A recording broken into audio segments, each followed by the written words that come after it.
जय हिंद। भारत सरकार ने retired lieutenant general Anil Chauhan को देश का अगला चीफ ऑफ डिफेंस स्टाफ नियुक्त किया है।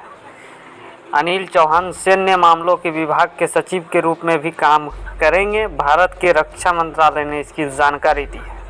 आपको बताते चले कि लेफ्टिनेंट जनरल अनिल चौहान देश की सुरक्षा और सेवा के लिए परम विशिष्ट सेवा मेडल, उत्तम युद्ध सेवा मेडल, अति विशिष्ट सेवा मेडल, सेना मेडल, विशिष्ट सेवा मेडल से सम्मानित किए जा चुके हैं।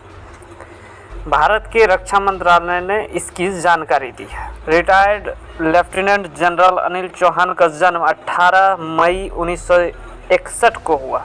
अनिल चौहान को 1981 में भारतीय सेना की 11 गोरखा राइफल्स में कमीशन, नेशनल डिफेंस एकेडमी के इंडियन मिलिट्री एकेडमी में पढ़ाई कर चुके हैं। अनिल चौहान उन्होंने नेशनल डिफेंस एकेडमी खड़गवासला और इंडियन मिलिट्री एकेडमी देहरादून में पढ़ाई की थी। अनिल चौहान भारतीय सेना में मेजर जनरल के रूप में उत्तरी कमान में महत्वपूर्ण बारामूला सेक्टर में एक कमान भी संभाली थी। आगे आपको ये भी बता दें कि 40 साल से भी ज़्यादा के करियर में लेफ्टिनेंट जनरल अनिल चौहान ने कई कमांड, स्टाफ और सहायक नियुक्तियां भी की थी।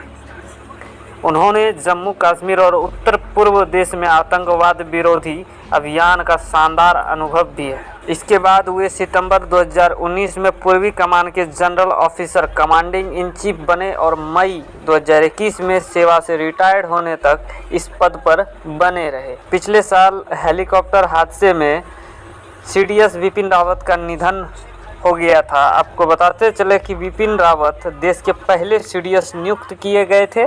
पिछले साल 1 दिसंबर 2021 को तमिलनाडु के कुन्नूर में उनका हेलीकॉप्टर दुर्घटनाग्रस्त हो गया था। इस हादसे में बिपिन रावत के साथ उनकी पत्नी और 12 अन्य सेना अधिकारी का भी निधन हो गया था।